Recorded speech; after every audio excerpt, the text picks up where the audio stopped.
के लिए भारत इस बार 77वां स्वतंत्रता दिवस मना रहा है। प्रधानमंत्री नरेंद्र मोदी 9वीं बार लाल किला के प्राचीर से तिरंगा का ध्वजारोहण करते हुए नजर आएंगे। इसके साथ ही लाल किले की अगर हम बात करें तो पूरी तरीके से तैयारी की जा रही है, क्योंकि इस बार स्वतंत्रता दिवस में करीब 5500 लोगों को बुलाया गया है अतिथि के तौर पे। इसके साथ ही उन लोगों को भी इसमें शामिल किया गया है जिन मजदूरों ने सेंट्रल विस्टा प्रोजेक्ट बनाने में अपना महत्वपूर्ण भूमिका अदा किया था।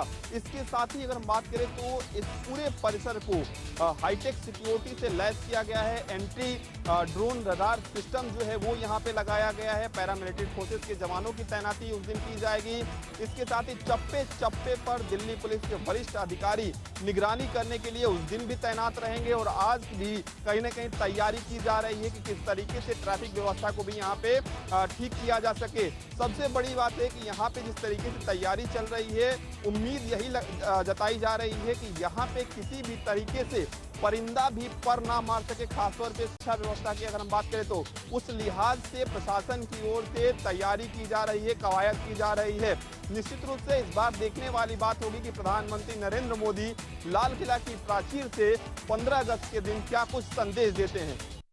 2024 को लेकर उत्तर प्रदेश में हलचल तेज हो चुकी है। वजह साफ है कि कहते हैं केंद्र का रास्ता उत्तर प्रदेश से होकर जाता है। यही एक वजह है कि उत्तर प्रदेश से लेकर केंद्र की सत्ता तक सत्ताधीन भारतीय जनता पार्टी लगातार कोशिश कर रही है कि छोटे सहयोगी दलों को साथ लिया जाए। हालांकि पहले से ही निषाद पार्टी या फिर अपना दल एस जैसे दल उसके साथ हैं। अभी हाल ही में ओम प्रकाश राजभर की सुहेलदेव भारतीय समाज पार्टी भी साथ आ चुकी है। अब लगातार अंदर खाने बात चल रही है। जो सूत्रों से चीजें निकलकर सामने आ रही हैं वो है आरएलडी अध्यक्ष जयंत चौधरी, जिसको लेकर कई राउंड की बातचीत अंदर खाने चल रही है। जयंत चौधरी भी लगातार कोशिश कर रहे हैं कि ज्यादा से ज्यादा सीटें भारतीय जनता पार्टी से इस गठबंधन में ली जाएं, साथ ही उत्तर प्रदेश में भी कहीं न कहीं सरकार में अपनी हिस्सेदारी बनाई जाए, जिसको लेकर कई दौर की बैठकें अंदर खाने चल चुकी हैं।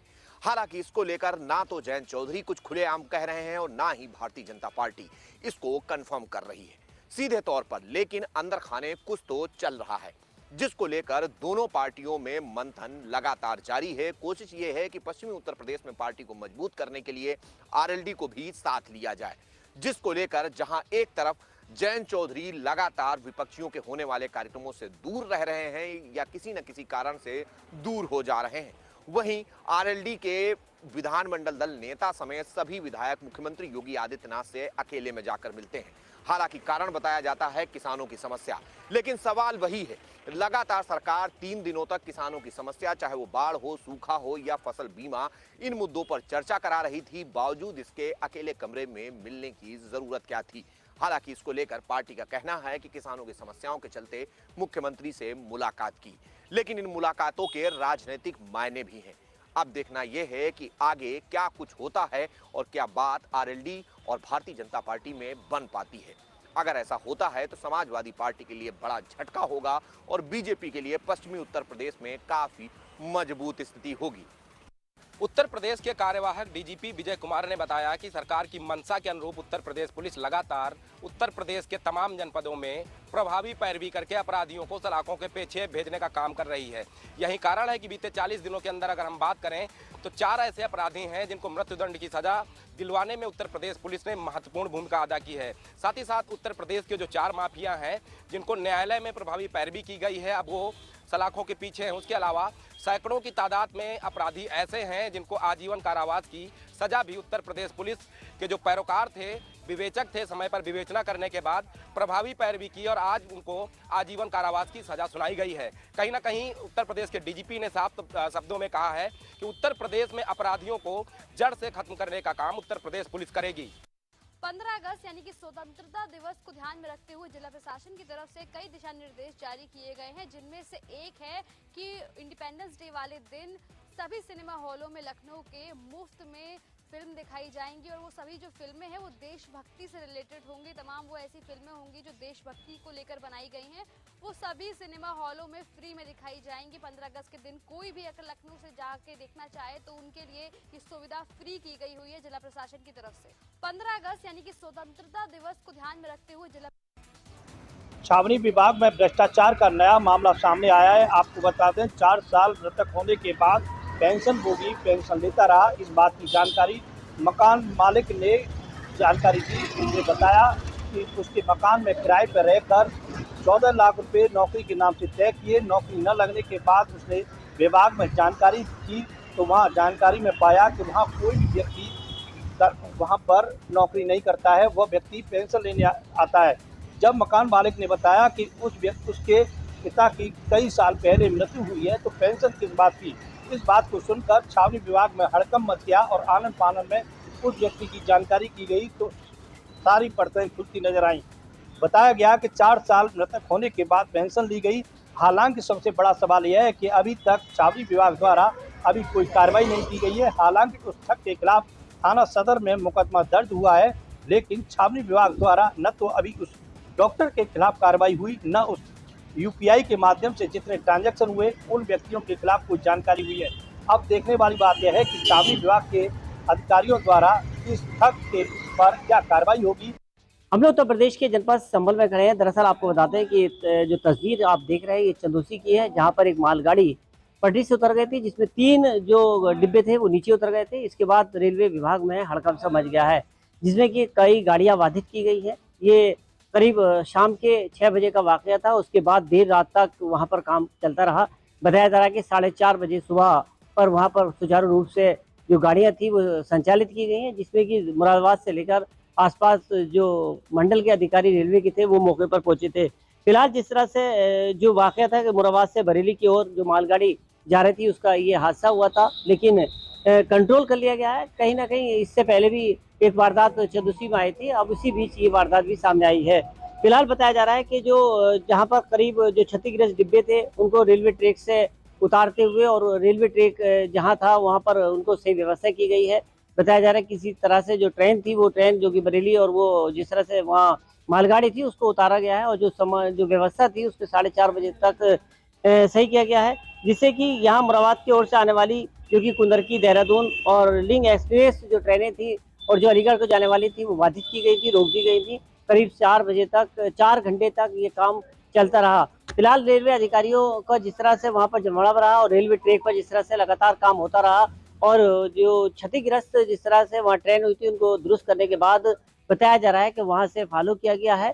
अब फिलहाल अभी इसी तौर पे बताया जाए एक टीम गठित मुरादाबाद के जो रेलवे अधिकारी उन्होंने बनाई है, टीम पहुंची है और जो रेलवे के आसपास जहाँ पर ये ट्रेन जो मालगाड़ी उतरी थी उसको पूरी तरह से जांच किया जा रहा है कि आखिर ये जो हादसा हुआ है जिस तरह से ट्रेन उतरी है किस तरह से उतरी है उसकी क्या हालात रहते।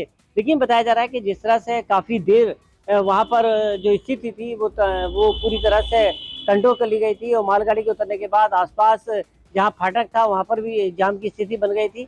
लेकिन करीब देर रात करीब 4:30 बजे तक ये काम चलता रहा और उसके बाद वहाँ पर रेलवे अधिकारी पहुँचने के बाद उसको बताया जा रहा है कि जो रेलवे पटरी से मालगाड़ी थी उसको दुरुस्त करने के बाद उसको आगे व्यवस्था की जा रही है। हम लोग उत्तर प्रदेश के जनपद संभल में खड़े हैं। दरअसल आपको बताते हैं कि जो तस्वीर आप देख रहे हैं ये चंदौसी की है। बरेली की प्रसाद टाकीज में गदर मूवी के दौरान हुआ गदर। आपको बता दें पूरा मामला शहर कोतवाली क्षेत्र की प्रसाद टाकीज का है, जहां पर गदर मूवी देखने आए दर्शकों के बीच मामूली कहासुनी को लेकर मारपीट हो गई। जमकर बेल्टें व लात घूंसे चले। वहीं वीडियो सोशल मीडिया पे वायरल कर दिया गया। वही सूचना पहुंची पुलिस, तब तक आरोपी मारपीट कर फरार हो गए थे। फिलहाल अभी तक किसी के द्वारा तहरीर नहीं दी गई है, फिर भी पुलिस मुंडाली क्षेत्र के गांव अजराना में बिजली विभाग की टीम छापेमारी करने पहुंची थी, जिस पर हमला हुआ है। हमले में करीब 24 लोगों के खिलाफ प्रधान सहित विजिलेंस टीम ने मुकदमा दर्ज कराया है। हालांकि जो गांव के लोग हैं उन्होंने विजिलेंस विभाग पर घूसखोरी का आरोप लगाया है। आपको बता दें हापुड़ की विजिलेंस टीम थाना मुंडाली के अजराना में छापेमारी करने गई थी और 9 घरों में जो है बिजली चोरी पकड़ी। हालांकि जो गुस्साए ग्रामीण है वो इकट्ठा हो गए और विजिलेंस की टीम को घेर लिया और बातचीत की। हालांकि धक्का मुक्की हुई और बताया ये भी जा रहा है कि पथराव भी हुआ। वहां जो है थाना मेरठ की जो टीम है वो पुलिस टीम वो पहुंची, जैसे तैसे करके बिजली विभाग को बचाया गया। हालांकि जो विजिलेंस टीम है हापुड़ की उसने प्रधान सहित 24 लोगों के खिलाफ मुकदमा दर्ज करा दिया है। पुलिस आरोपियों की तलाश में जुटी हुई है।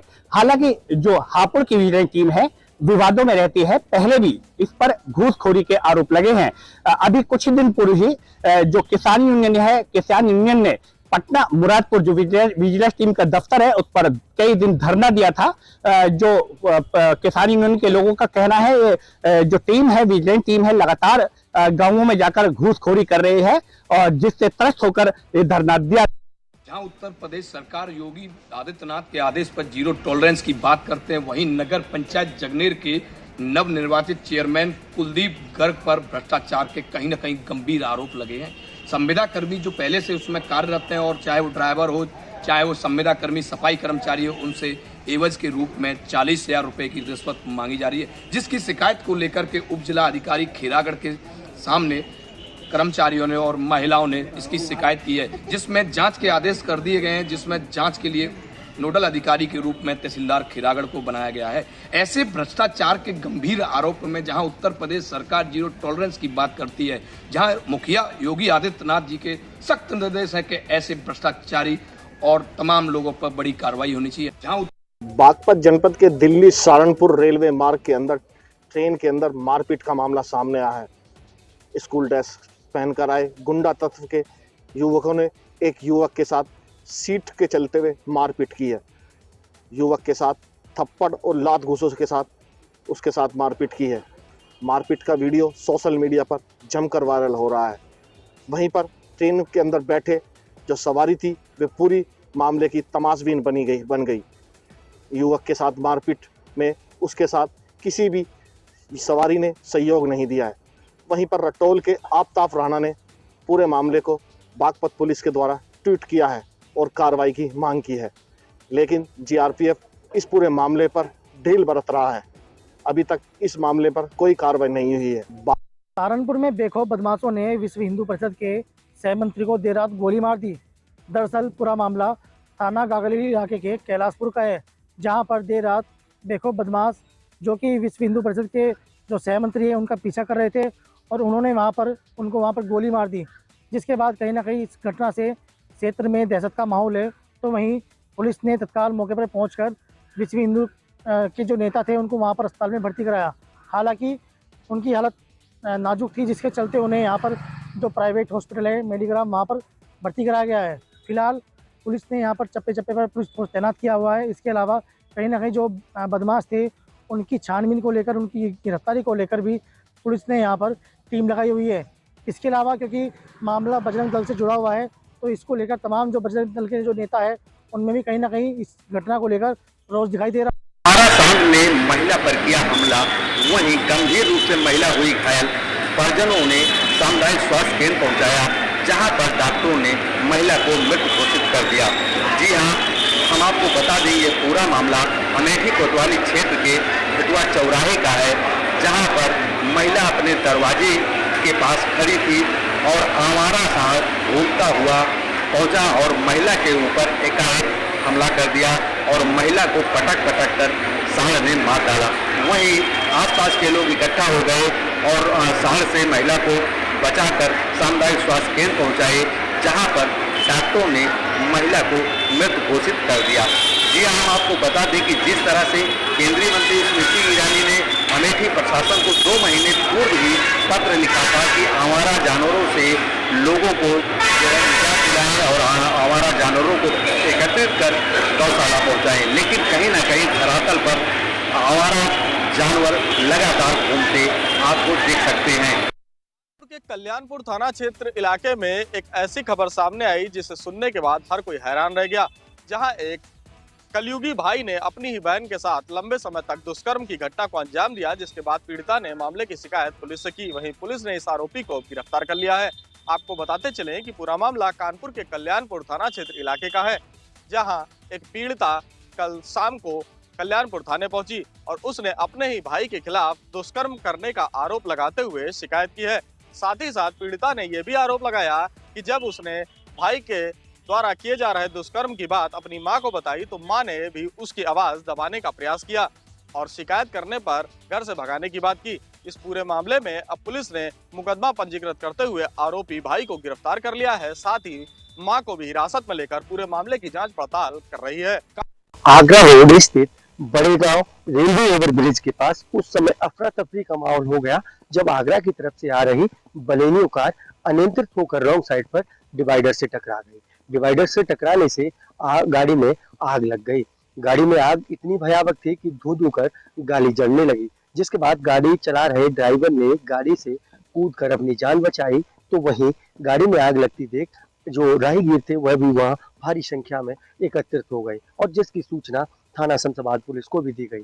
सूचना पर थाना शमशाबाद पुलिस भी मौके पर पहुंच गई और उन्होंने राहगीरों की मदद से आग बुझाने का प्रयास किया, लेकिन आग में गाड़ी पूरी तरह जलकर पूरी तरह से राख हो गई थी। वहीं आपको बताते चलें कि डौकी थाना क्षेत्र के गांव पैंतीखेड़ा के निवासी आगरा से अपनी कार बलेनो से वापस अपने गांव पैंतीखेड़ा जा रहे थे। इसी दरमियान यह हादसा हुआ। हालांकि गनीमत रही कि पूरे मामले में किसी भी प्रकार की कोई जनहानि नहीं हुई।